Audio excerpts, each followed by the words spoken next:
আরে আমার আল্লাহর মতো এত ভালো আর কেউ আছে? এত দরদ আর কারো আছে? আমার আল্লাহ বলেন, ও নবী আপনি শুনায় দেন, হে আল্লাহর বান্দারা, তোমরা যারা নিজেদের উপরে বাড়াবাড়ি করেছো, নিজেদের উপরে জুলুম করেছো, অত্যাচার করেছো, আমি আল্লাহর রহমত থেকে নিরাশ হয়ে যেও না। মানুষ যদি অপরাধ করে, বাপের সাথে অপরাধ করেছে, মায়ের সাথে অপরাধ করেছে, মা বাবা সন্তানের চাইতে এত বড় কল্যাণকামী তো আর কেউ নাই, কিন্তু মা বাবা কোনোদিন বলে না আয় আমার ছেলে তোরে মাফ করে দেই, এরকম বলে নাকি? মন চায় ছেলে যদি মাপ চাইতো, খুশি হয়ে মাফ করে দিতাম, কিন্তু কেন যে আসে না, ডাকে না যে আয় মাফ করে দেই। মা বাপ আপনাকে এত ভালোবাসে, সেই মা বাপও আপনাকে বলে না যে আয় মাফ করে দেই। আমার আল্লাহ হচ্ছেন এমন আল্লাহ, আল্লাহ রাব্বুল আলামিন ডাকেন, এ বান্দা খুন করেছিস ফিরে আয়, জিনা করেছিস ফিরে আয়, হত্যা করেছিস ফিরে আয়, চুরি করেছিস ফিরে আয়, কুফরি করেছিস ফিরে আয়, সুদ খেয়েছিস, ঘুষ খেয়েছিস, মদ খেয়েছিস ফিরে আয়, এসে আমার দরবারে চোখের পানি ফেল, আমার দরবারে কাঁদাকাটি কর। ইন্নাল্লাহা ইয়াগফিরুয যুনুবা জামিআ ইন্নাহু হুয়াল গফুরুর রহিম। আমার দরবারে চোখের পানি ফেলে কাঁদ, আমি রব্বুল আলামিন জিন্দেগীর গুনাহ মাফ করে দেব। সুবহানাল্লাহ কোন, সুবহানাল্লাহ কোন। আমার কাছে কান, চোখের পানি ফেল। আল্লাহ রাব্বুল আলামিনের কাছে বান্দার দুইটা ফোঁটা বেশি প্রিয়। একটা হলো জিহাদের ময়দানে যে রক্ত ফোঁটা দেওয়া হয়, এটা আল্লাহর কাছে প্রিয়। আর আল্লাহর ভয়তে গুনার জন্য লজ্জা করে, অনুশোচনা করে বান্দা যখন চোখের পানি ছেড়ে দেয়, আল্লাহর কাছে এটা অত্যন্ত প্রিয়। নবীজি বলেছেন, বান্দা যখন গুনার ভয়তে, আল্লাহর ভয়তে, জাহান্নামের ভয়তে অনুশোচনা করে যখন চোখ দিয়া পানি ছেড়ে দেয়, ওই চোখের পানি নাকের অর্ধেক আসতে না আসতে আল্লাহ রাব্বুল আলামিন বান্দারে মাফ করে দেন। আল্লাহ বরদাস্ত করতে পারেন না যে বান্দা কান্দু। আমার ভাইরা, আল্লাহ রহমত এই পৃথিবীতে, আল্লাহ রহমতকে 100 ভাগ করা হয়েছে। আল্লাহ রহমতের কত ভাগ? এই 100 ভাগের 1 ভাগ সারা পৃথিবীতে ছড়াই দেওয়া হয়েছে। আর 99 ভাগ কার কাছে? আল্লাহর কাছে। একটা ভাগ দুনিয়া ছড়ানো হয়েছে আদম আলাইহিস সালাম থেকে নিয়ে এই পর্যন্ত, এখান থেকে নিয়ে কিয়ামত পর্যন্ত পৃথিবীতে যত মানুষ আসবে, যত প্রাণী আসবে, তাদের মধ্যে প্রাণী জগতেও গাবি তার বাছুরকে ভালোবাসে ঠিক কিনা, হাতি তার বাচ্চাকে ভালোবাসে ঠিক কিনা, মুরগি তার বাচ্চাকে ভালোবাসে কিনা, প্রত্যেক মাই তার সন্তানকে ভালোবাসে মানুষের মতো।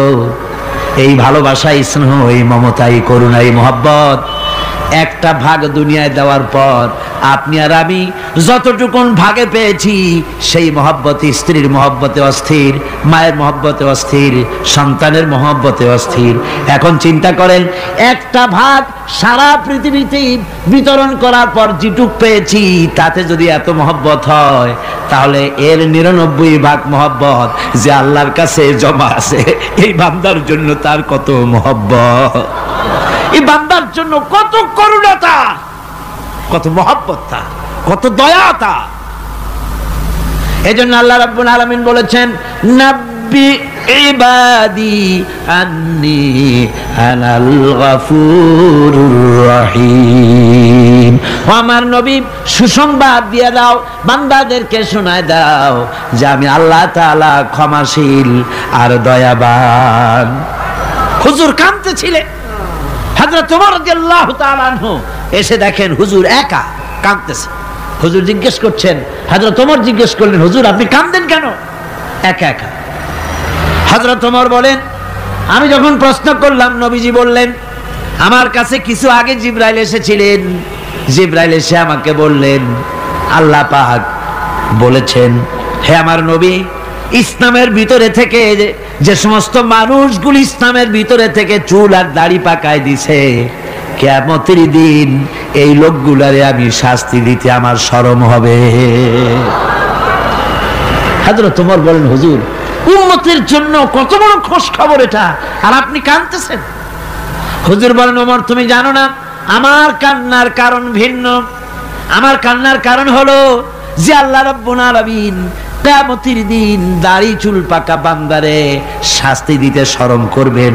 সেই দাড়ি চুল পাকা বান্দাগুলি আল্লাহর সাথে নাফরমানি করতে শরম করে না।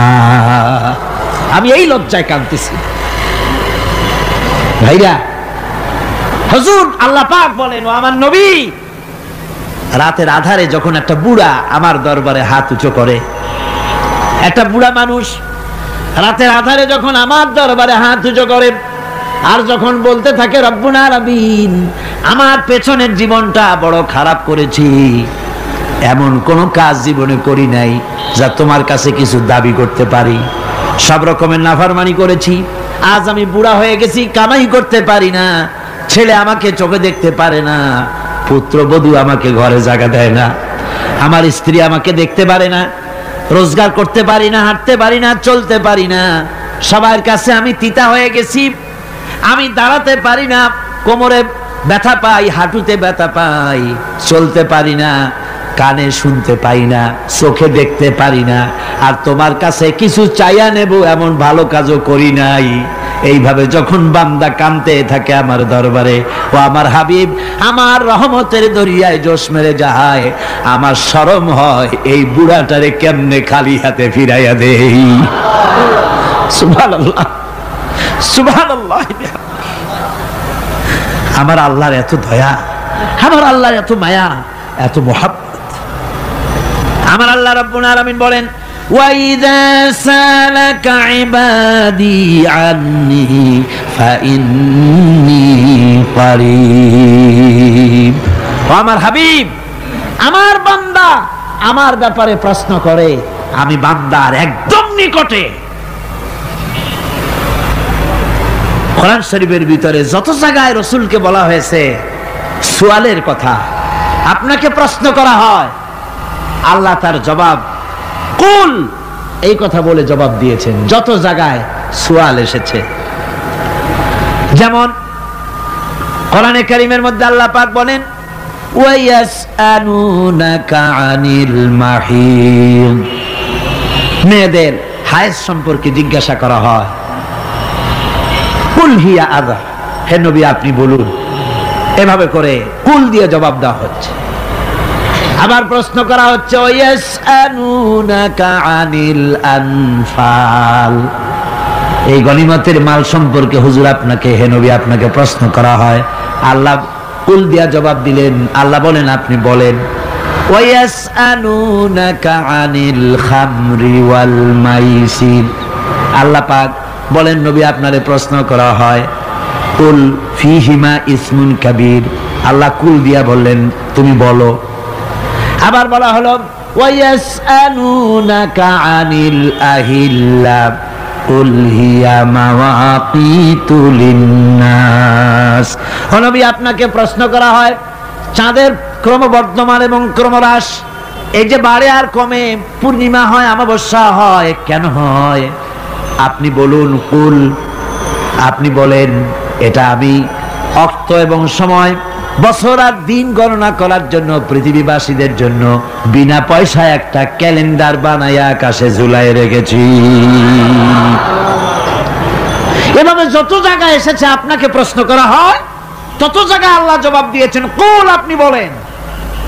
গোটা কোরআন শরীফের ভিতরে এই একটি মাত্র জায়গা যেখানে বলা হয়েছে আপনাকে প্রশ্ন করা হয়, আল্লাহ এখানে বলতে পারতেন কুল আপনি বলেন, আল্লাহ তোমাদের নিকটবর্তী, এভাবে জবাব হয় নাই। এটা কায়দাটা হলো এই, আল্লাহ বলতেছেন ওয়াইজা সালাকা ইবাদি, ও আমার নবী প্রশ্ন তো আমার বান্দারা আমার ব্যাপারে করেছে, এবার আপনার জবাবের কোনো দরকার নাই, প্রশ্ন আমার ব্যাপারে আমি নিজে জবাব দিয়ে দেই, ফা ইন্নী কারীব, ও বান্দা আমার ব্যাপারে প্রশ্ন করেছিস, জবাব আমি দেই, আমি তোর সবচাইতে বেশি নিকটে। সুবহানাল্লাহ। কত নিকটে? ওয়ানাহানু আকরাবু ইলাইহি মিন হাবলিল ওয়ারিদ। তোর যে রগ, এই শাহরগের চাইতেও আমি তোর বেশি কাছে। সুবহানাল্লাহ। আমারে ডাক, আমারে ডাক, কলিজা দিয়া ডাক, অন্তর দিয়ে ডাক। মনের থেকে মানুষ যদি ডাকে, মুখের ডাক আর মনের ডাক এক জিনিস নয়। দিল সে जो बात निकलती है असर रखती है पर नहीं मगर ताकते परवाज रखती है। দিল থেকে যে কথা বেরোয় তা প্রভাব বিস্তার করে, ডানা নাই কিন্তু ওড়ার ক্ষমতা রাখে। মনের কথাই ভিন্ন।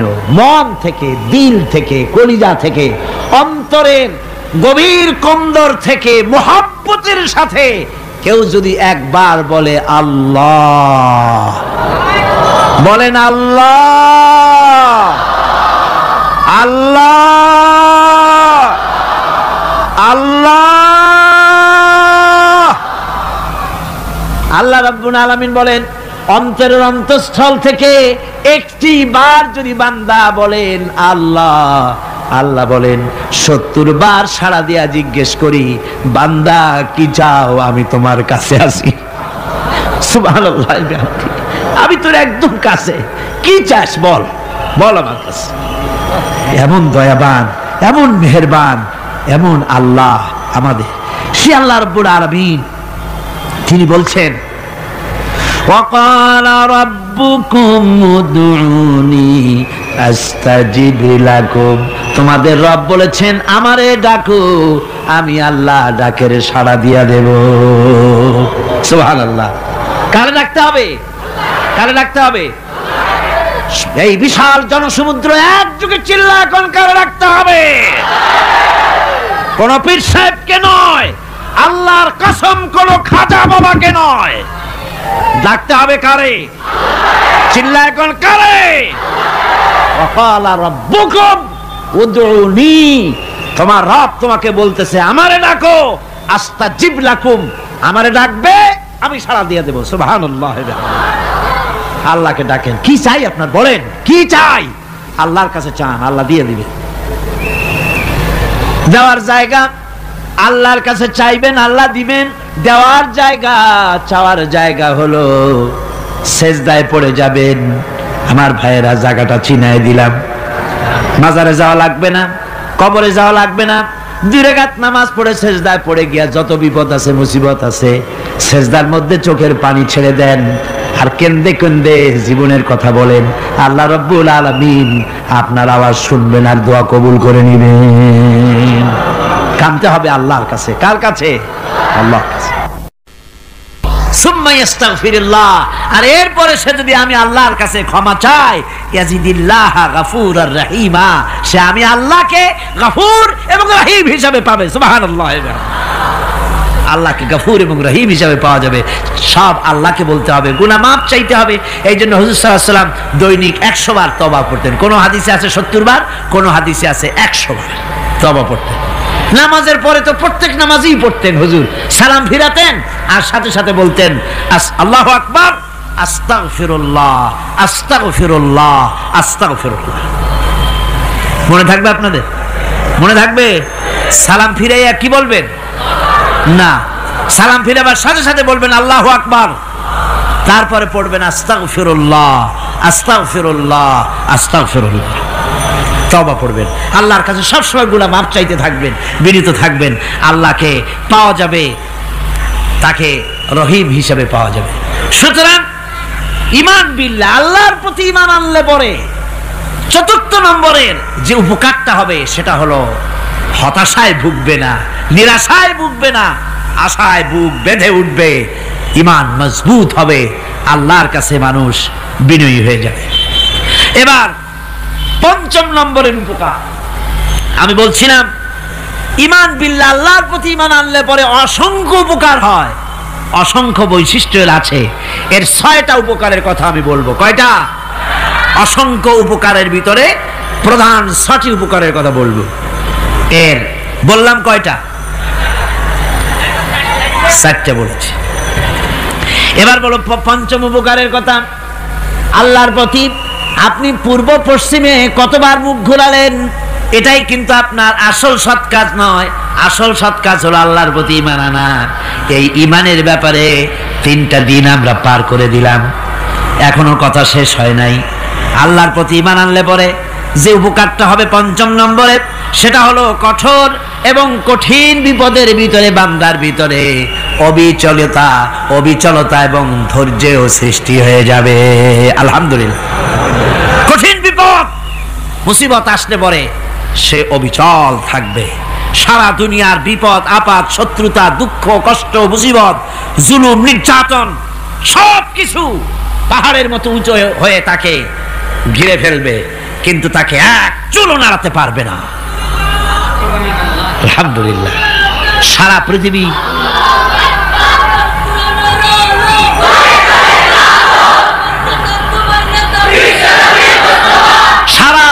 একদিকে আর সে একা একদিকে থাকবে। বিরোধিতা তো হবেই, বিপদ তো আসবেই। কবি বলতেছেন সাথে জাকা রহা হ্যায় अज़ल से ता इमरोज, सतेजा का रहा है अज़ल से ता इमरोज, चरागे मुस्तफावी से शरारे बुलहबीस। সে আবহমান কাল থেকে শুরু করে মুস্তাফা সাল্লাল্লাহু আলাইহি ওয়াসাল্লামের দীপ শিখার সাথে আবু জেহেল, আবু লাহাবের অগ্নিস্ফুলিঙ্গের টক্কর লেগেই আছে। রাসূলুল্লাহর আল্লাহর দেওয়া এই বিধান, এই দ্বীনের বাতিটা টিম টিম করে চলেছে।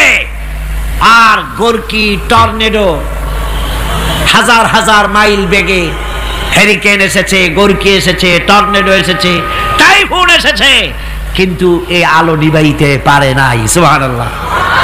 এই আলো নিভাতে পারে নাই। এই শত্রুতা চিরকালের, নিভাতে পারবে না। কারণ হচ্ছে আল্লাহ রাব্বুল আলামিন বলেছেন ইউরিদুনা লিইউতফিউ নূরাল্লাহি বিআফওয়াহিহিম ওয়াল্লাহু মুতিম্মু নূরিহি ওয়ালাউ কারিহাল কাফিরুন। ওরা চায় মুখের ফু দিয়ে আমার আলোকে নিভিয়ে দেবে, কিন্তু আমি আমার আলোকে পূর্ণতা দান করব। তাতে কাফের বেঈমানদের কলজায় যত জ্বালা যন্ত্রণা হোক, আমার দ্বীন কেউ মিটাই দিতে পারবে না। কোন সুবহানাল্লাহ। সুতরাং বিপদে অবিচলতা আসবে, সে অটল হবে, মজবুত হবে।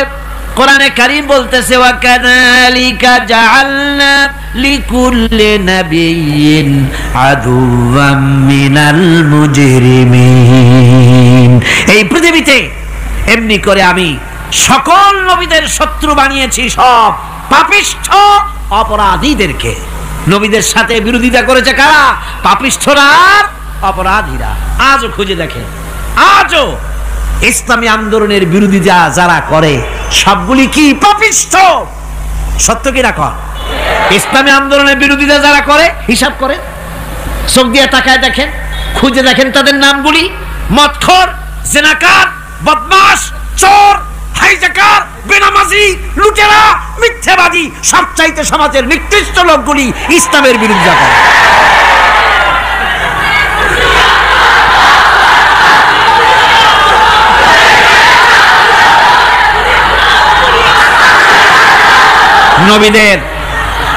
নবীদের শত্রু আল্লাহ বলেন সব যুগে নবীদের সাথে শত্রুতা করেছে পাপিষ্ঠরা। আল্লাহর কথা, কার কথা? সকল যুগে নবীদের সাথে শত্রুতা করেছে পাপিষ্ঠরা, নিকৃষ্ট ধরনের অপরাধীরা। সুতরাং নবী রাসূলদের অবস্থা যখন এই, তখন দ্বীনের দাওয়াত যারাই দেবে তাদের কিসমত এরকম হবেই। এই বাধার মোকাবেলা তাদেরও করতে হবে। ঈমান আনার জন্য আল্লাহর প্রতি মানুষ ঈমান আনলে পরে 2 নম্বরে যে উপকারটা হয় সেটা হলো মানুষের ভিতর থেকে অহংকার দূর হয়ে যায়। অহংকার থাকে না।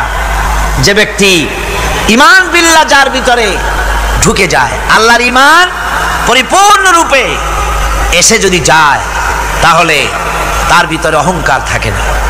কেন থাকে না? অহংকার থাকে না এই জন্য, যেহেতু মুমিন ব্যক্তি জানে আল্লাহ রাব্বুল আলামিন জানে, আল্লাহ রাব্বুল আলামিনের সামনে বান্দা জানে, কথা বুঝতে পারে, কোরআন পড়ে জানে যে আমি আল্লাহর সামনে সম্পূর্ণ অসহায়।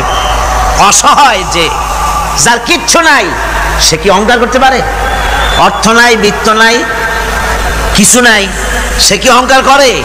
অহংকার কারা করে? অহংকার করে যাদের অর্থ আছে, বিত্ত আছে, শিক্ষা আছে, বিদ্যা আছে, স্বাস্থ্য আছে, জমি আছে, জমা আছে, বাড়ি আছে, কল আছে, কারখানা আছে, গাড়ি আছে, এরাই না অহংকার করে।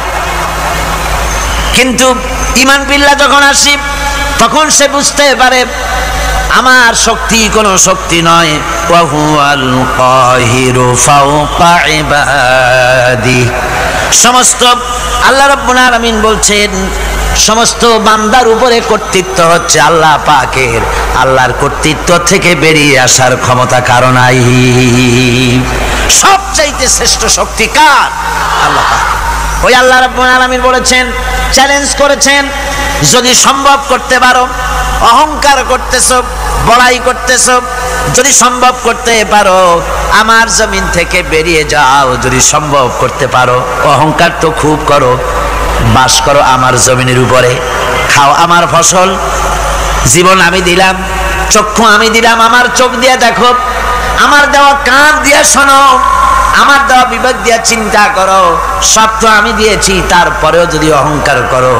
ইয়া মাশারাল জিন্নি ওয়াল ইনসি ইন ইসতাতাতুম আন তানফুযু মিন আকতারিস সামাওয়াতি ওয়াল আরদ ফানফুযু লা তানফুযুনা ইল্লা বিসুলতান। হে পৃথিবীর মানুষেরা, হে পৃথিবীর জিনেরা, ইয়া মাশারাল জিন ওয়াল ইনস, হে পৃথিবীর মানুষ, মনুষ্য জাতি এবং জিন, যদি সম্ভব করতে পারো তাহলে আমার ইহাতা থেকে, আমার জমিন থেকে, আমার জমিনের উপর থেকে বেরিয়ে যাও। এমন দেশে যাও যেখানে আমার সূর্য নাই, যেখানে আমার চন্দ্র নাই, যেখানে আমার আলো নাই, যেখানে আমার বাতাস নাই, অক্সিজেন নাই, আমার পানি নাই, এমন কোন জায়গা যদি পাও, বেরিয়ে চলে যাও। যাওয়া যাবে? আর যারা জবাব দিলেন না তারা পারবেন বুঝি? যাওয়া যাবে।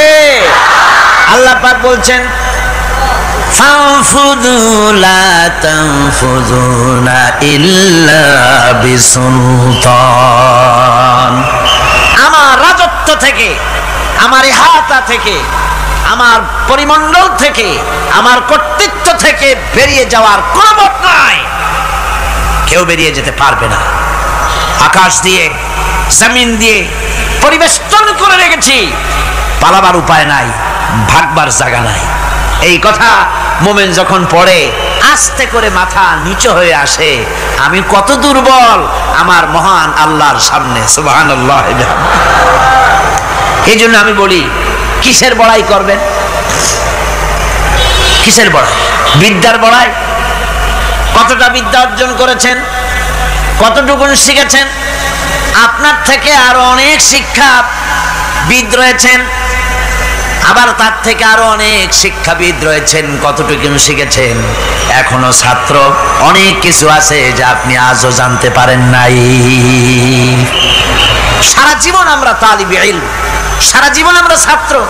মুহাদ্দিস হন, মুফাসসির হন, প্রফেসর হন, প্রিন্সিপাল হন, যেই হন না কেন, চিকিৎসাবিদ, চিকিৎসা বিজ্ঞানী, রাষ্ট্রবিজ্ঞানী, দার্শনিক, যেই হোক না কেন, সব ছাত্র। সব কি? ছাত্র। বহু কিছু এমন আছে যা আজও মানুষ উদ্ধার করতে পারে নাই, শিখতে পারেনি। সুতরাং শিক্ষার বড়াই করো না।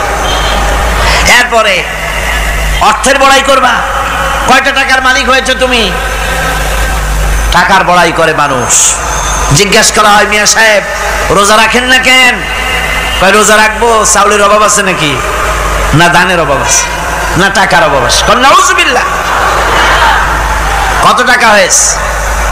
আল্লাহ রাব্বুল আলামিন যদি ইচ্ছা করেন এমন রোগ দিয়া দিতে পারেন, হার্টের ভিতরে ক্যান্সার দিয়ে দিতে পারেন, ব্রেনের ভিতরে টিউমার দিয়ে দিতে পারেন, রক্তের ভিতরে ক্যান্সার দিয়ে দিতে পারেন, হাড়ের ভিতরে ক্যান্সার ঢুকায় দিতে পারেন। এমন রোগ হয়ে যেতে পারে ডাক্তারের 14 গোষ্ঠী গুলে খেলেও রোগ ভালো হবে না। সারা জীবন যত টাকা কামাই করেছেন গোষ্ঠী বেচতেও ঔষধের পয়সা হবে না। পারবে কিনা আমার আল্লাহ? জোরে বলেন পারবেন কিনা? পারবেন, প্রচন্ড ক্ষমতা। কাজী বান্দা যখন এগুলি পড়ে মাথাটা নিচু হয়ে আসে যে ক্ষমতা তো তার, বড়াই করার কোনো উপায় নাই। আমরা কিতাবের মধ্যে পড়েছিলাম, সেই আল মুস্তাতরফ একটা কিতাব ছিল, আলেমে পড়ানো হতো। মৌলানা শামসুদ্দিন সাহেব পড়েছেন নিশ্চয়ই? জি, ওলামারা পড়েছে। সেই কিতাবে আলেম ক্লাসে পড়ানো হতো তখন আমাদেরকে একটা আরবি সাহিত্য। ওই আরবি সাহিত্যের ভিতরে পড়েছিলাম, সেখানে এক জমিদার বিবাহ করেছে, তারপরে তার নবপরিণীতা স্ত্রীকে নিয়ে খেতে বসেছে। এমন সময় এক ভিক্ষুক এসেছে। জমিদার রাগ হয়ে দরজার কাছে দিয়ে বেচারাকে ধমক দিয়ে বের করে দিয়েছে, ভিক্ষা নেওয়ার আর তুমি সময় পাও না, আমি বিয়ে করেছি, নতুন বউ নিয়ে খাইতে বসছি, বেরো এখান থেকে। গলায় ধাক্কা দিয়া ফালাইয়া তারপরে তাড়াই দিছে। বাস কয়েক বছর পর এই জমিদারের জমিদারি গেল, টাকা গেল, পয়সা গেল, সব শেষ। বউ পুষবে এমন পয়সাও নাই, বউ তার থেকে বিচ্ছিন্ন হয়ে গেল, বউকে তালাক দিয়ে দিল। দীর্ঘদিন পর এই স্ত্রী বিবাহের একটা প্রস্তাব এলো আর এক জমিদারের সাথে, আর এক এলাকার নতুন এক জমিদার হয়েছে, তার সঙ্গে বিবাহের প্রস্তাব এলো।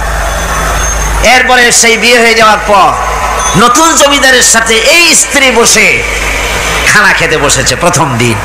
এমন সময় দরজার কাছে এক ভিখারি এসে হাজির।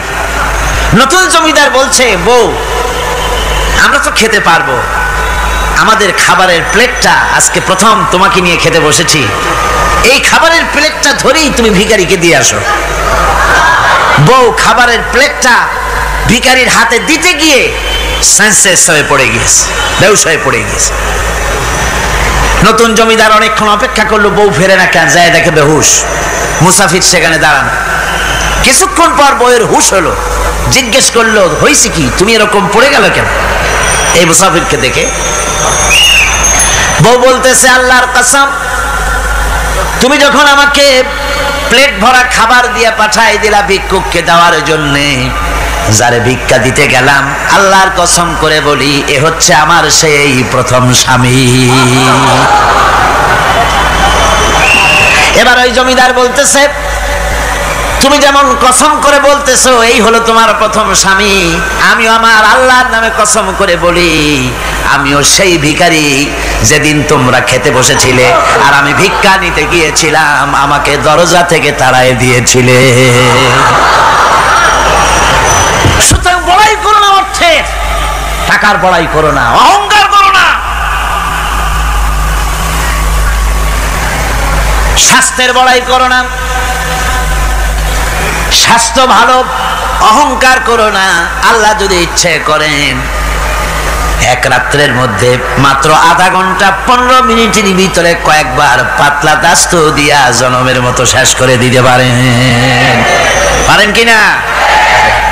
সুতরাং মানুষ ঈমান বিল্লাহ, আল্লাহর প্রতি ঈমান মানুষকে এভাবে বিনয়ী করে দেয়। আলহামদুলিল্লাহ, অহংকার বলে কিচ্ছু থাকে না তার, সে আগে সালাম দেয়। ঈমান বিল্লাহ, যার মধ্যে ঈমান, আল্লাহর ঈমান ঢুকে যায়, তার আগে কেউ সালাম দিতে পারে না। রাসূলুল্লাহ বলেছেন, যে ব্যক্তি আগে সালাম দেয় সে অহংকার মুক্ত। জোরে বল সুবহানাল্লাহ। এখন তো সালাম শুধু পেতে চায়। দারোগা চিন্তা করে পুলিশেরা আমারে সালাম দেবে, আমি ওরে সালাম দিতে যাবো কেন? ও প্রত্যেকদিন আমারে দেয় স্যালুট, আমি দেবো ওরে সালাম, একটা কথা।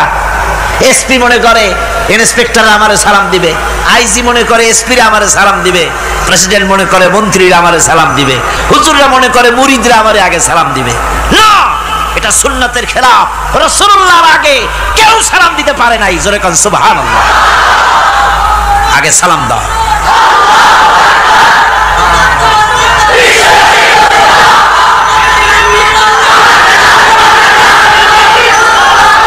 এই সালামের প্রচলন মুসলমানদের মধ্যে বেশি বেশি হওয়া উচিত। আপনারা সালামের প্রচলন চালু করে দিবেন, বেশি করে চালু করবেন। বউরে সালাম দিবেন, বউ আপনাকে দেবে। ঘরের মধ্যে ঢুকবেন, ঢুকেই বলবেন আসসালামু আলাইকুম ওয়া রাহমাতুল্লাহি ওয়া বারাকাতুহু। বাইরের থেকে গেছেন, ঘরে ঢুকেই প্রথম সালাম দেন, বউ সালামের জবাব দেবে, বউ আপনাকে দেবে। বাচ্চাদের সালাম দেন, বাচ্চারা আপনাকে দিবে। এরকম সালামের প্রচলন চালু করেন। রাসূলুল্লাহ বলেছেন, মানে একটা গাছের আড়ালে এই সালাম হলো, লোকটা গাছের আড়ালে চলে গেছে, আবার দেখা হয়েছে, আবার সালাম দেয়। এখন এই সালাম কমে গেছে, এখন সালামের পরিবর্তে অনেক কিছু হয়েছে। সালাম দেয়, তার জবাবও দেয় না। যদি বলে কেউ গরিব মানুষ সালাম দিয়েছে বড় লোকের, আসসালামু আলাইকুম,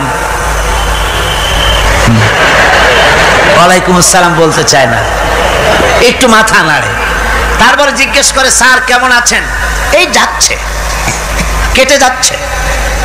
কি কেটে যাচ্ছে? তোমার কল্লা? আলহামদুলিল্লাহ বলতে পারো না? অধিকাংশ ক্ষেত্রে যদি জিজ্ঞেস করেন কেমন আছেন, এই যাচ্ছে, কেটে যাচ্ছে। আপনার যত অসুখ হোক আগে বলেন আলহামদুলিল্লাহ, তারপরে অসুখের কথা বলেন। আপনার যদি কোনো অসুবিধা থাকে আগে আলহামদুলিল্লাহ কন, তারপরে অসুখের কথা কন। হযরত সুফিয়ান সাউরি রাহমাতুল্লাহ আলাইহি আল্লাহর একজন জবরদস্ত ওলি ছিলেন। একবার তার সামনে এক মুরিদ এসেছে, মাথায় একটা বড় রুমাল খিসা বান্দা। জিজ্ঞেস করলেন, মিয়া তোমার এই মাথাটা এরকম বান্দা কেন? কয় যে হুজুর, মাথার যন্ত্রণায় অস্থির হয়ে গেছি, সেই জন্য মাথাটা বাঁধে রাখছি। এরকম ব্যথা কয়দিন হয়েছে? কয়দিন? আর সবসময় হয় না, বছরে 2-1 হইলেও পারে, না হইলেও পারে। বলে বছরে 2-1 মাথা ব্যথা হয়, সেই ব্যথাটা দড়ি দিয়া বান্ধে মানুষকে দেখাইলা যে আমার ব্যথা হয়েছে, অসুবিধাটা দেখালে। আর যতদিন ভালো ছিলে ওইটার প্রমাণ স্বরূপ মাথায় কি বান্ধে মানুষকে দেখাইছো। সুতরাং শুকরিয়া আদায় করো সব সময়। আলহামদুলিল্লাহ আলা কুল্লি হাল, সব অবস্থা আমি ভালো আছি, আমার থেকে আরো অনেক খারাপ আছে। সুতরাং সালামের প্রচলন তারাই করে বেশি যারা বিনয়ী হয়। অহংকার যাদের মধ্যে জায়গা পায় না। অহংকার পাবে কি করে? বান্দা কোরআন থেকে জেনেছে, ওয়াল্লাহুল গানিয়্যু ওয়া আনতুমুল ফুকারা। আল্লাহ রাব্বুল আলামিন বলেন, তোমরা হলে সবাই ফকির, তোমরা হলে সব মুকাবিক্কি, আর একমাত্র আল্লাহ রাব্বুল আলামিন বেনিয়াজ। আল্লাহই শুধু বেনিয়াজ, আর সব কি মুকাবিক্কি কার কাছে? আল্লাহর কাছে। এই জন্য বিনয়ী হতে হবে। যে জমিনটা বাস করি, জমিনটা কার? চিল্লায় কোন কার?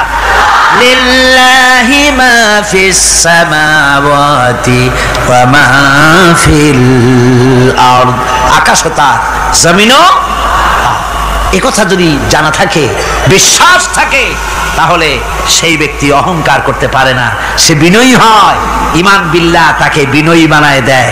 আর বিনয়ী মানুষ, নিরহংকার মানুষই আল্লাহর কাছে বেশি পছন্দ।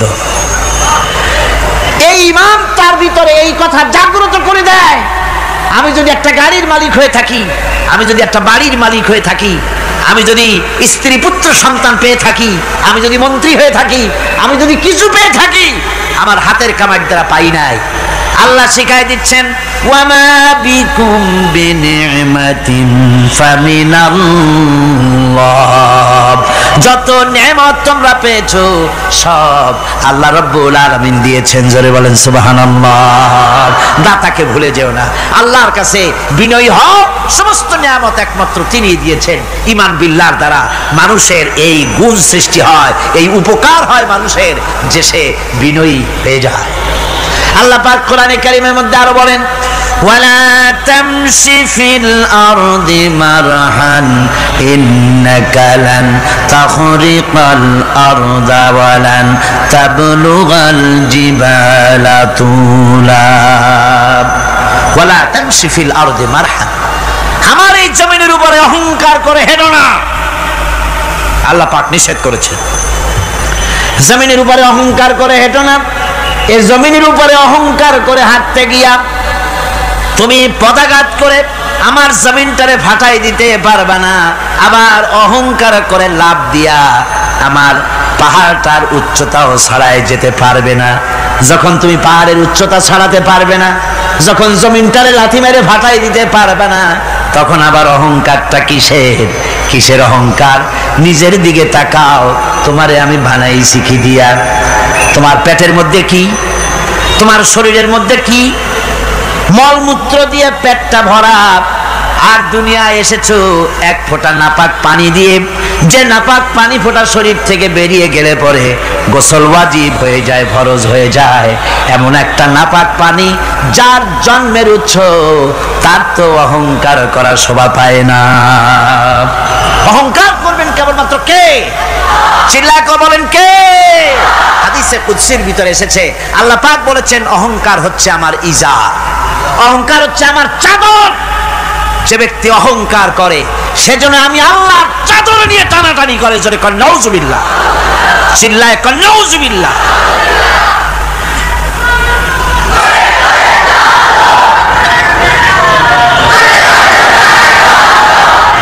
আমার বন্ধুগণ, আল্লাহ রাব্বুল আলামিন কোরআনে কারীমের মধ্যে বলেছেন, আমার সঠিক বান্দা যারা, অহংকার তাদের মধ্যে থাকে না। ওয়াইবাদুর রাহমানিল্লাযীনা ইয়ামশুনা আলাল আরদি হাওনা। রহমানের বান্দা যারা, আমি আল্লাহ পাকের গোলাম যারা, তারা জমিনের উপরে খুব বিনয়ের সাথে চলে। তাদের চলাফেরা দেখলেই বোঝা যায় লোকটা বিনয়ী, আল্লাহর বান্দা। সুবহানাল্লাহ ওয়া বিহামদিহি। কি বলেন? মানুষের চলাফেরা, চাহনি, ওঠা বসা, কথাবার্তা দেখলেই বোঝা যায় না লোকটা কি চরিত্রের? বোঝা যায়। এক পদের মানুষ আছে গম্ভীর হয়ে বসে থাকে, মনে হয় যেন নবজাদা নসরুল্লাহ খানের শালা। নামাজ নাই। কি হয়েছে? মাইক এমনি আজকে আমি নিজেও টের পাচ্ছি, আমি মাইকের আওয়াজ নিজেও পাচ্ছি না। মাইকটা ভালো করে দেন মাইকের অপারেটর, আর জোরে সোরে একটু জিকির করেন, লা ইলাহা ইল্লাল্লাহ, লা ইলাহা ইল্লাল্লাহ, লা ইলাহা ইল্লাল্লাহ।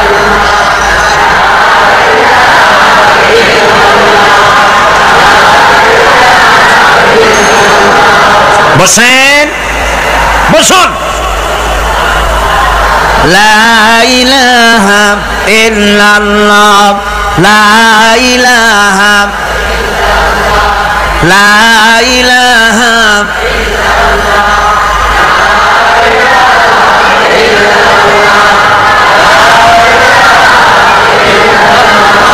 লা ইলাহা ইল্লাল্লাহ মুহাম্মাদুর রাসূলুল্লাহ। বন্ধুগণ, আল্লাহর প্রতি ঈমান আনলে পরে যে গুণ সৃষ্টি হয়, যে গুণাবলী সৃষ্টি হয়, সেই গুণের মধ্যে 2 নম্বরের গুণটা আমি বললাম, বিনয় এবং বিনম্রতা সৃষ্টি হয়, অহংকার মুক্ত হয়ে যায়। এটা হলো 2 নম্বরের উপকার। প্রথম নম্বরের উপকার হচ্ছে মর্যাদা সৃষ্টি হয়। 2 নম্বরে কি হয়? অহংকার মুক্ত হয়ে যায়। আল্লাহ রাব্বুল আলামিনের উপরে ঈমান আনলে পরে, ঈমান বিল্লাহ যখন এসে যায় ভিতরে, আল্লাহর প্রতি যখন ঈমান পরিপূর্ণতা লাভ করে, তখন তার 3 নম্বরের উপকার যেটা হয় সেটা হলো সে নির্ভীক হয়ে যায়, তার মধ্যে বীরত্বের সৃষ্টি হয়। জোরে বলেন আলহামদুলিল্লাহ। ঈমানদার লোক কোনোদিন কাপুরুষ হয় না। ঈমানদার লোক কাপুরুষ হয় না, বীর পুরুষ হয়।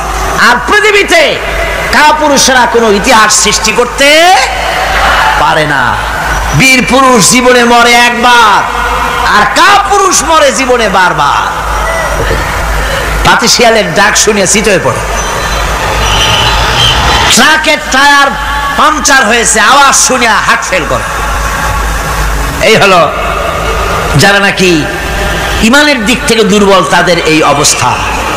আর ঈমানদার যারা, তারা বোমার আওয়াজ শুনে পালায় না, বরং আহত সিংহের মতো আওয়াজ যেদিকে হয়েছে সেদিকে ছোটে গিয়ে দেখে তার কোনো ভাই আহত হয়েছে কিনা।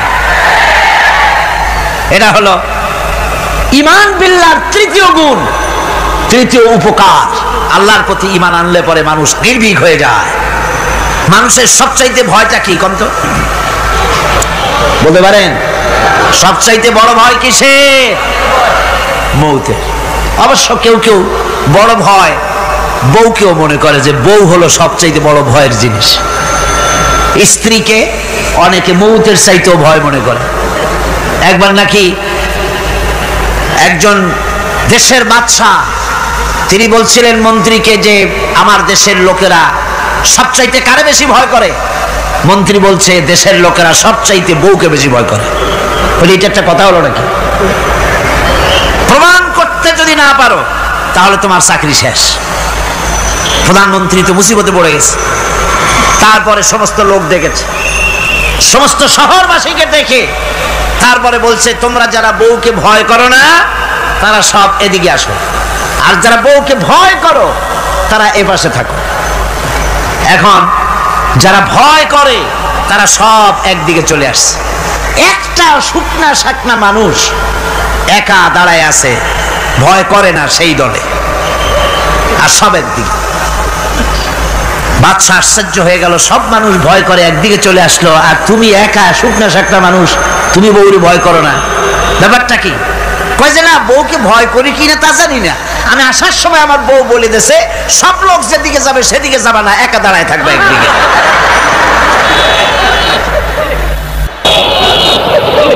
কাজী মানুষেরা ভয় করার ব্যাপারে ভয়ের নানান রকমের দিক আছে, কিন্তু প্রকৃতপক্ষে এটা একটা উপমা দিলাম আমি মাত্র। প্রকৃতপক্ষে মানুষের কাছে সবচাইতে বড় ভয় হলো মৃত্যুর ভয়। সবচাইতে ভয় কিসের ভয়?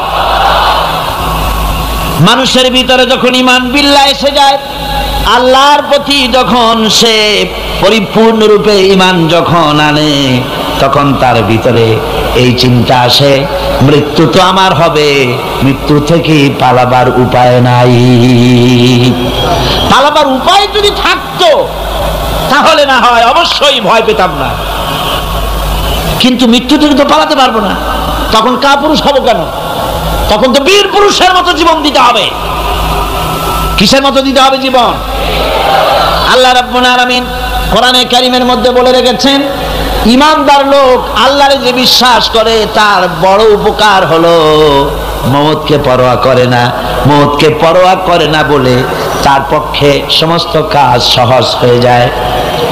কোরআন বলতেছে, কুল ইন্নাল মাউতাল্লাযী তাফিরুনা মিনহু ফাইন্নাহু মুলাকীকুম। মরণ তোমার, মরণ থেকে পালাও তুমি, মরণ তোমায় লইবে ঘিরে।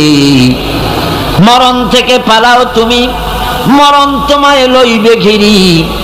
যদিও সুদূর আকাশ পানে লুকাও সেথায় লাগিয়ে ছিড়ি। হে মহারোগের চিকিৎসক নাই, নাই সে ঔষধ জগতে, খুঁজিয়া কাতর হইলে কি হবে, পারিবে না তারে ফিরাতে। এ মৃত্যু আসবেই, মৃত্যুর হাত থেকে বাঁচবার কোন উপায় যখন নাই, তখন সেই মওত কাপুরুষের মওত কেন হবে? ঈমান এই উপকার করে মানুষকে, বুকটারে বড় বানায় দেয়। মানুষ শুকনা হতে পারে কিন্তু কলিজাটা বিরাট হয়, তার কলিজাটা বড় হয়ে যায়, আল্লাহর ভয় তার মধ্যে আসে। যেহেতু সে জানে, কোরআনে কারীমের মধ্যে আল্লাহ পাক বলেছেন, আইনামা তাকুনু ইউদরিকুমুল মাউতু ওয়ালাউ কুনতুম ফি বুরুজিম মুশাইয়াদা। আল্লাহ পাক বলেন, দুর্ভেদ্য দুর্গের ভিতরে যদি তুমি পালায় থাকো, মৃত্যু সেখানে গিয়া তোমারে খুঁজে বের করবে, এড়াতে পারবে না। একজন তার বাড়িতে কুত্তা দিয়া বাড়ি ভরে ফেলেছে। ঘরের কুত্তা, খাটের নিচে কুত্তা, ড্রয়িং রুমে কুত্তা, বেডরুমে কুত্তা। তার বন্ধু এসে বলে, ভাই তোমার বাড়ি এত কুত্তা কেন? আগে তো তুমি এত কুত্তা পাগল ছিল না, এত কুত্তা পালতেছো কেন? কয় যে ওয়াজ শুনে আসছে। আশ্চর্য কথা, ওয়াজ শুনে তুমি কুত্তা পালা আরম্ভ করলা? কয় যে না, সব কথা শুনে নাও না আগে। বলে কি? কয় যে ওয়াজের মধ্যে শুনলাম রাসূলুল্লাহ বলেছেন যে বাড়িতে কুত্তা থাকে ঘরের মধ্যে আর প্রাণীর ছবি থাকে ওখানে নাকি ফেরেশতা আসে না। তা আমি কুত্তা রেখে দিছি, ঘরের থেকে বাইর হই না, আজরাইল আসতেও পারবে না, আমার জানও কবজ হবে। বন্ধু ছিল খুব চালাক। বন্ধু কয় যে, ও কুত্তা পালা বন্ধু, বুঝলাম আজরাইল আসবে না, কিন্তু কুত্তা কি কিয়ামত পর্যন্ত বাঁচে না মরে? কয় যে না ভাই, কুত্তা তো মরে। কয় কুত্তা মারে যে ফেরেশতায়, তোমারে মারবে সেই ফেরেশতায়। পালাবা কেমনে? পালাবার উপায় নেই। যেখানেই থাকে, বাড়িতে হোক, গাড়িতে হোক, দেশে হোক, বিদেশে হোক, মৃত্যু যখন আসবে, মৃত্যুর হাত থেকে এড়াবার কোন উপায়। আমার বন্ধুগণ, মৃত্যু থেকে বাঁচবার কোন উপায় নাই।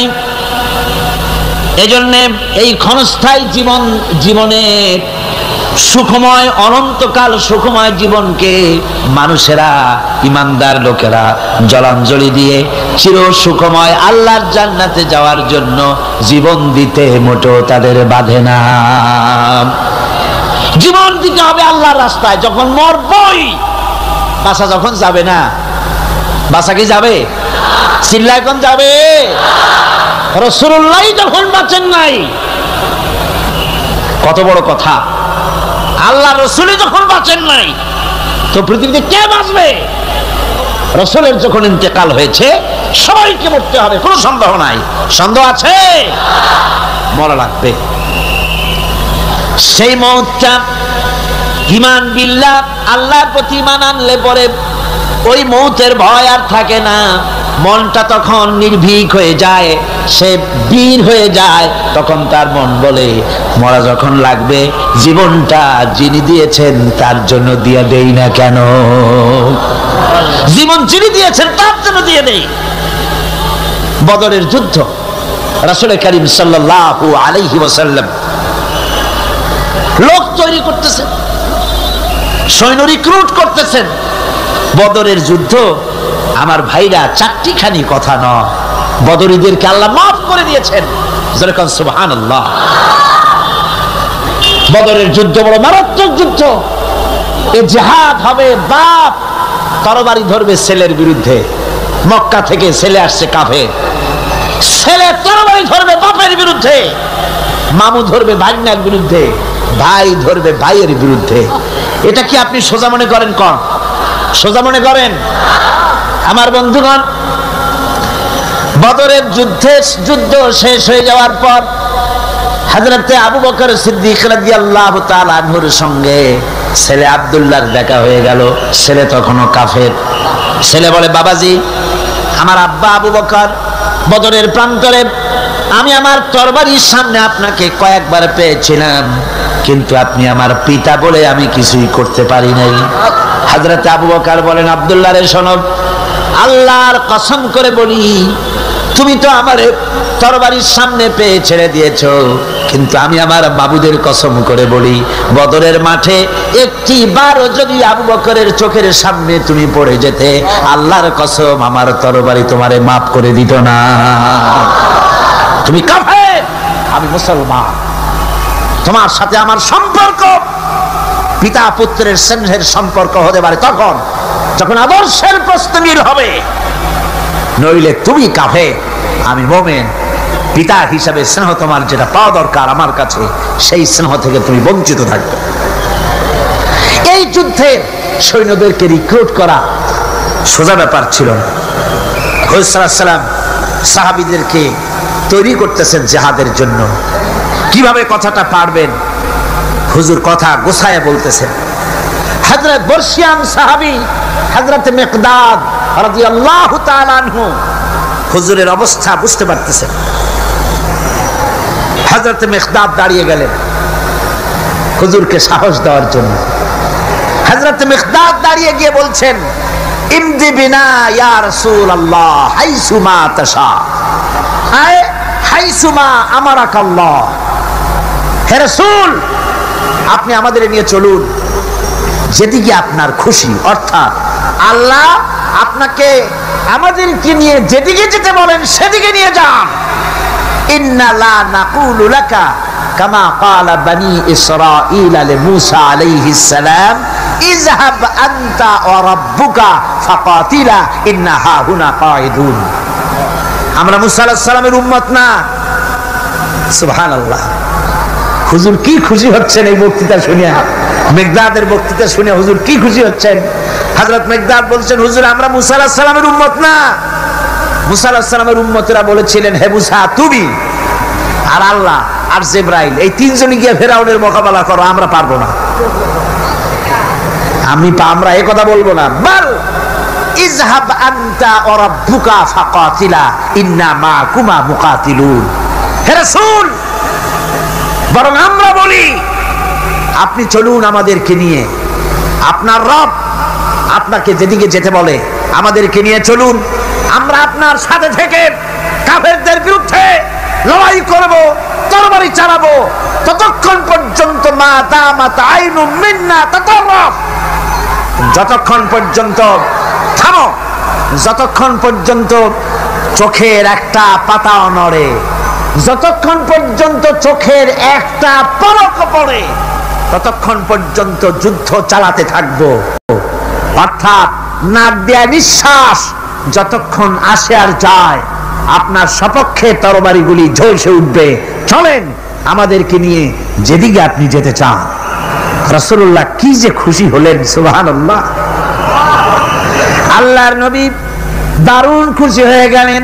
নবীজি বললেন, ও সাহাবীরা, তোমাদের মন মানসিকতা যখন এই রকম, তাহলে কুমু বিনা ইলা জান্নাতিন জান্নাতুন আরদুহা কাস সামাওয়াতি ওয়াল আরদ। কুমু বিনা ইলা জান্নাতিন, ওঠো চলো আমার সাথে সেই বেহেশতের দিকে, যেই বেহেশতটা ওই বিশাল আকাশের চাইতে, এই জমিনের চাইতে অনেক অনেক বড়। সেই বেহেশতে যাওয়ার জন্য চলো আমার সাথে, ওঠো দাঁড়াও। ফাকামা উমাইর বিন হামাম ওয়া কানা ইয়াকুলু তামার। হযরত ওমর ছিলেন এক যুবক।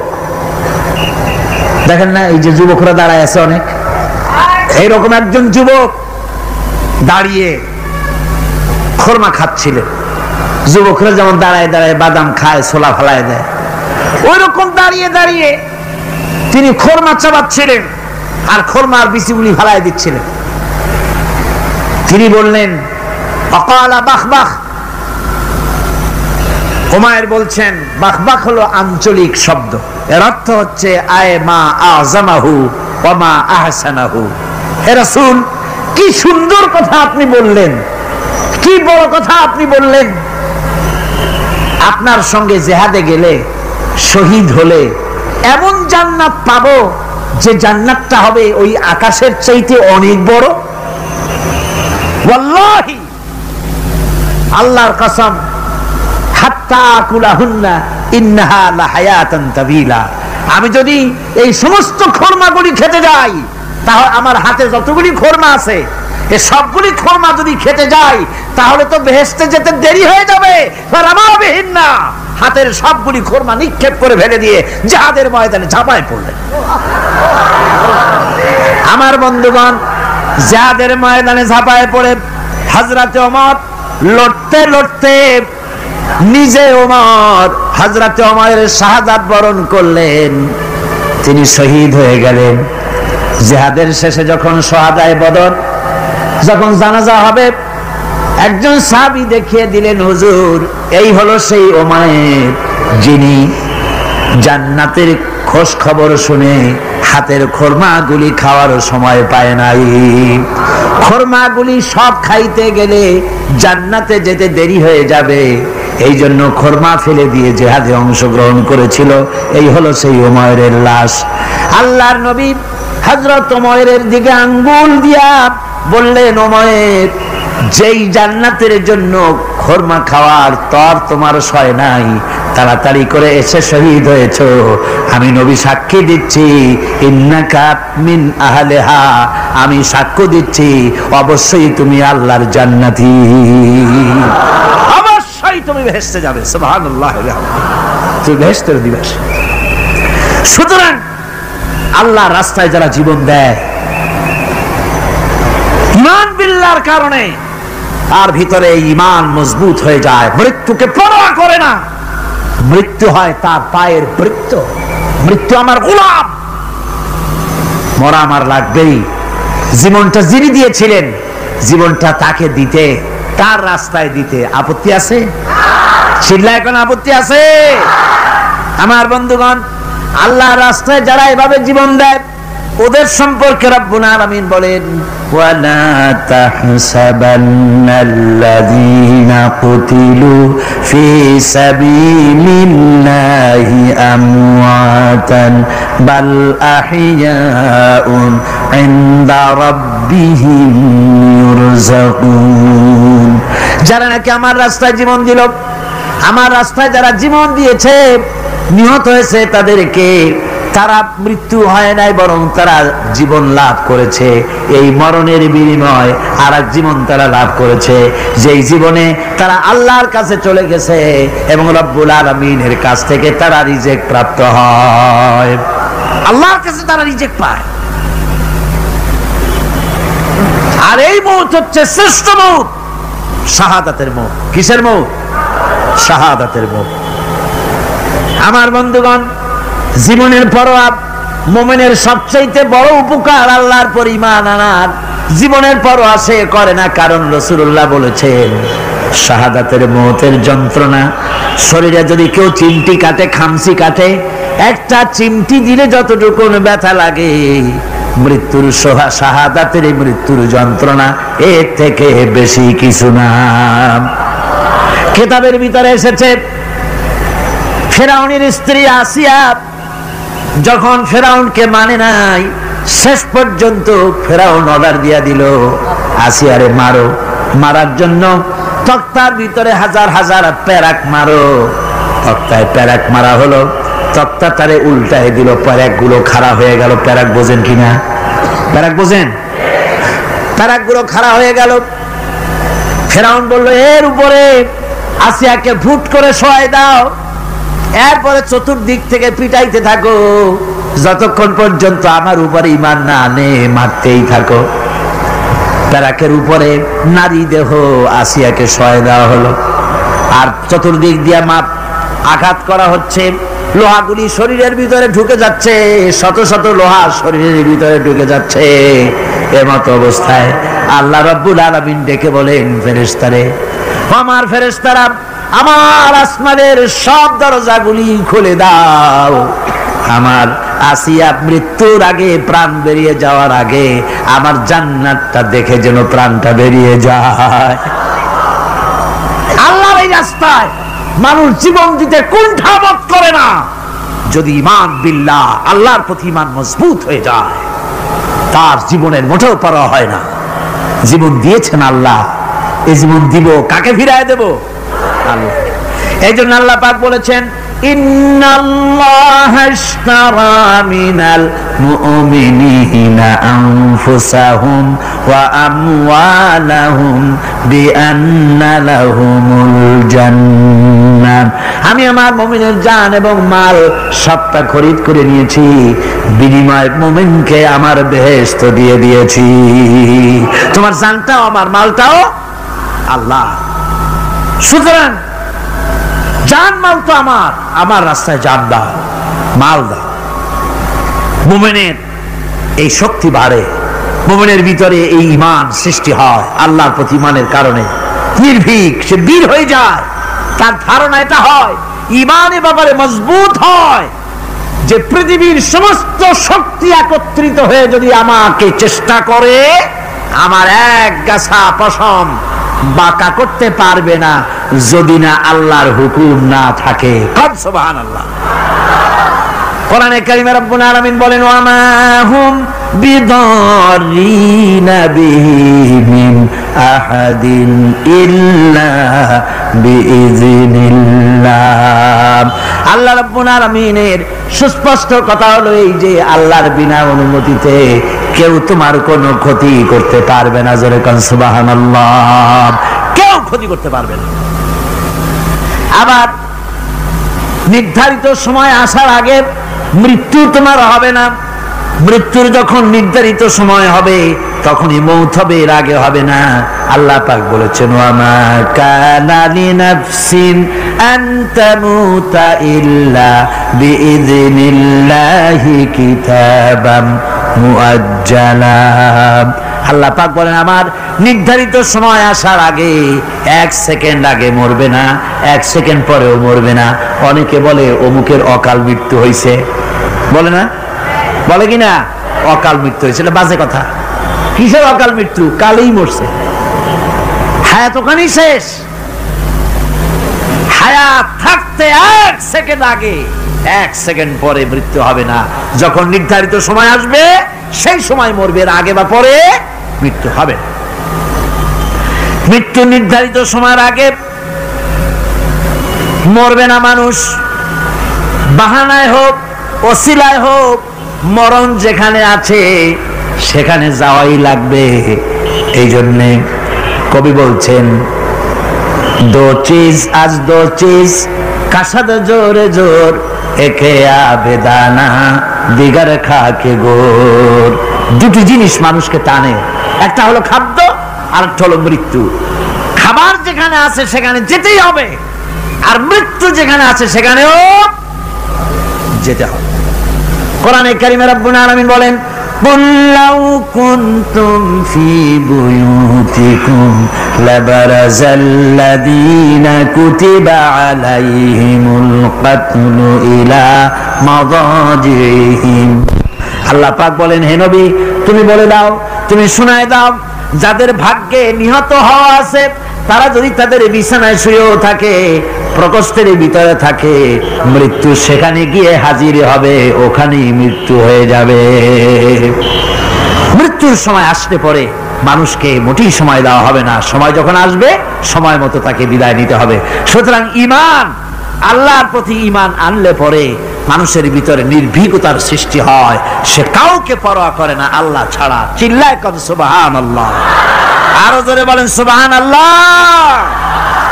সাহস, বুক ভরা সাহস তার মধ্যে আসবে।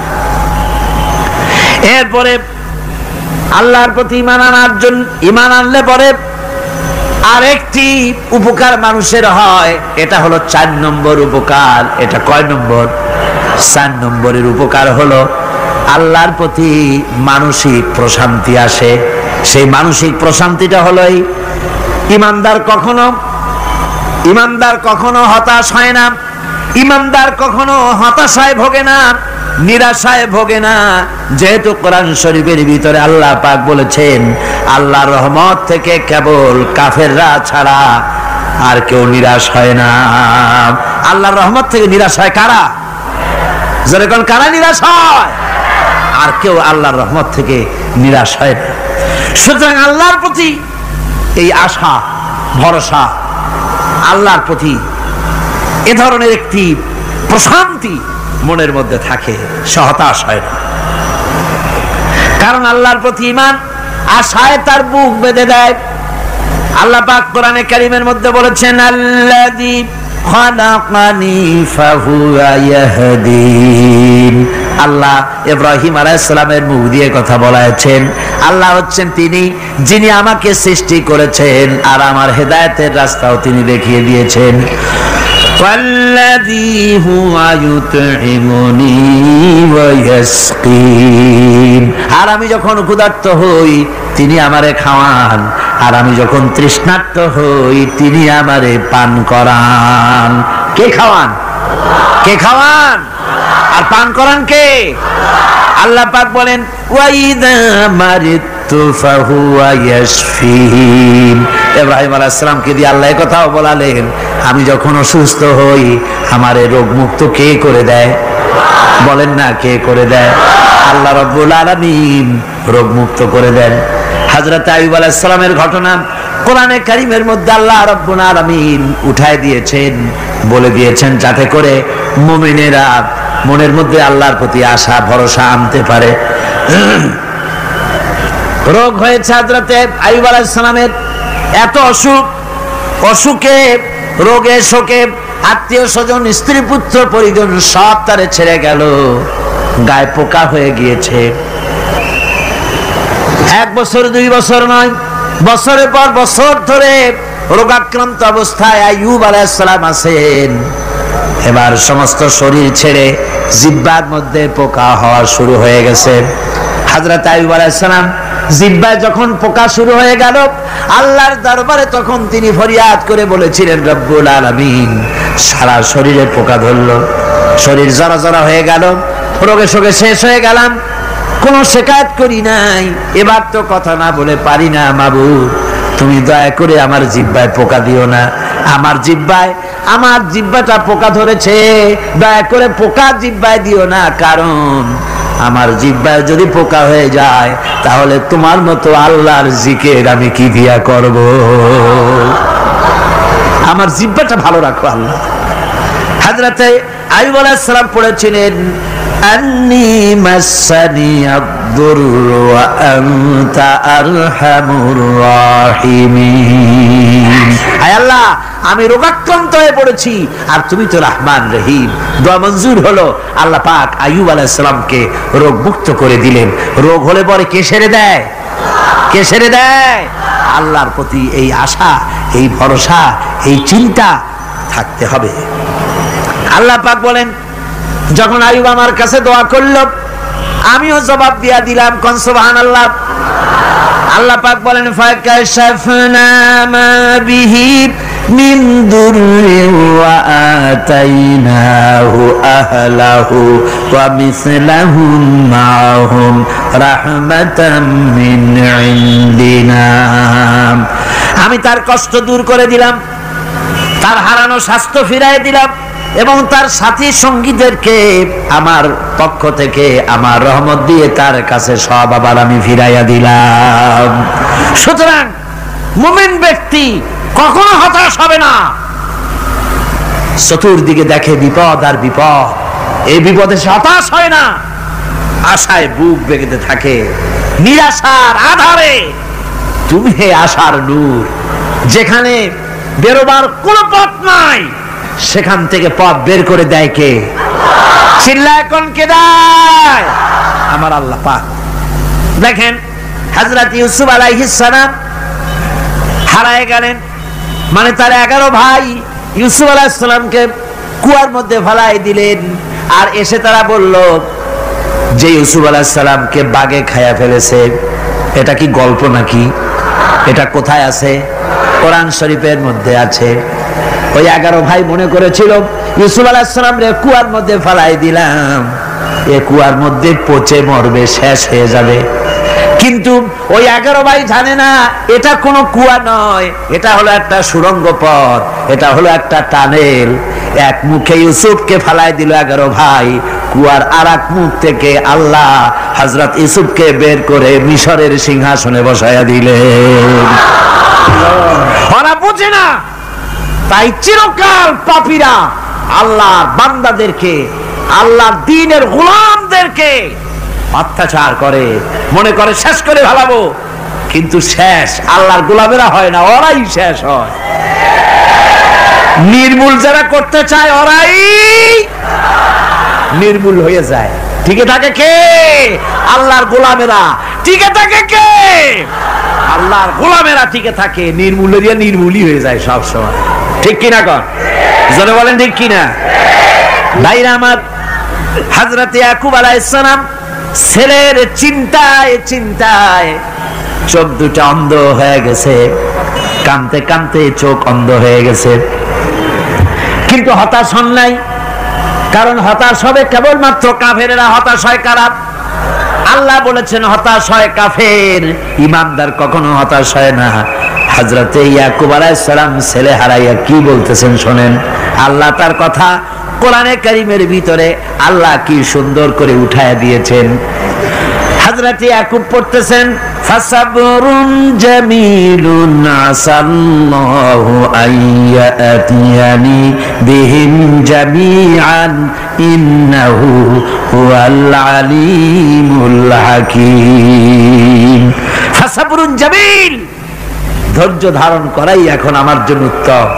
আমি এখন ধৈর্য ধারণ করব, হয়তো শীঘ্রই আল্লাহ আমার যাদের হারাইছি তাদের সকলকে আল্লাহ আমার কাছে ফিরিয়ে দিবেন। তিনি সুবিজ্ঞ, তিনি প্রচন্ড ক্ষমতার মালিক। আশায় বুক বেঁধে থাকলেন তিনি। আর ইউসুফ আলাইহিস সালাম আজকে প্রেসিডেন্ট, তিনি মিশরের কি তিনি 11 ভাই গেছে সেইখানে খাবার আনার জন্য। হযরত ইউসুফ আলাইহিস সালামের চিনতে কোনো কষ্ট হয় নাই, ওরা তো চেনে নাই, কিন্তু ইউসুফ আলাইহিস সালাম চিনে ফেলেছেন। হযরত ইউসুফ কোনো প্রতিশোধ নিলেন না। হযরত ইউসুফ পরিচয় দিলেন আর বললেন, ভয় পাইও না, খাদ্য তোমাদেরকে দিয়া দিব। তোমাদের ব্যাপারে আমার বক্তব্য হচ্ছে, লা তাসরিবা আলাইকুমুল ইয়াউম, তোমাদের বিরুদ্ধে আমার কোনো ক্ষোভ নাই, বিদ্বেষ নাই, মাফ করে দিলাম। এই জামাটা নিয়ে যাও, আমার আব্বার জন্য এই জামাটা নিয়ে যাও।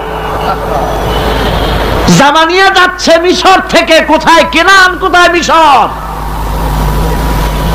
মিশর থেকে ইউসুফ আলাইহিস সালামের জামা নিয়ে ছেলেরা কেনানের দিকে যাচ্ছে। আর এদিকে হযরত ইয়াকুব বলতেছেন, আমি যেন আমার নাকের ভিতরে ইউসুফের গন্ধ পেতেছি। সুবহানাল্লাহ। জামা চলে এলো, চোখের উপরে তিনি রাখলেন, আল্লাহ চোখ ভালো করে দিলেন। সুবহানাল্লাহ। ভাইরা আমার, এই জন্য যারা আল্লাহর উপরে ভরসা করে, আল্লাহর ঈমান যাদের মধ্যে এসে যায়, ঈমান বিল্লাহর বড় উপকার হলো সে হতাশ হয় না। যত বড় বিপদ হোক হতাশ হয় না। দেখেন ইউসুফ আলাইহিস সালামকে কেমন করে জুলাইখা ঘেরাও করে ফেলে দিয়েছে। দরজা বন্ধ, তালা বন্ধ, জানালা বন্ধ, সিটকানি মারা, খিল মারা, তালা দেওয়া, বেরোবার কোনো পথ নাই, চতুর্দিকে নগ্ন চিত্র। এবার জুলাইখার কুপ্রেত প্রবৃত্তিকে চরিতার্থ করতে হবে, খারাপ কাজ করতে হবে, বেরোবার পথ নাই। হযরত ইউসুফ আলাইহিস সালাম তিনি জানেন দরজা সব বন্ধ, পালাবার পথ নাই, কিন্তু আল্লাহ রাব্বুল আলামিনকে তিনি ভয় করলেন। যুবক মানুষ, আল্লাহ রাব্বুল আলামিনকে ভয় করলেন। রব্বুল আলামিনকে ভয় করে তিনি তালাবদ্ধ দরজার দিকে দৌড় মারলেন। রব্বুল আলামিন আপন কুদরতে সবগুলি দরজা খুলে দিলেন। ওয়া মান ইয়াত্তাকিল্লাহা ইয়াজআল লাহু মাখরাজা, যে ব্যক্তি আমারে ভয় করে, আমার পথে চলতে চায়, আমি রাস্তা খুলে দেই। সুবহানাল্লাহ ওয়া বিহামদিহি। সুতরাং ঈমানে বুক বাঁধো, জওয়ানেরা, তরুণেরা, হতাশ হওয়ার কোনো কারণ নাই, আশায় বুক বেঁধে থাকো।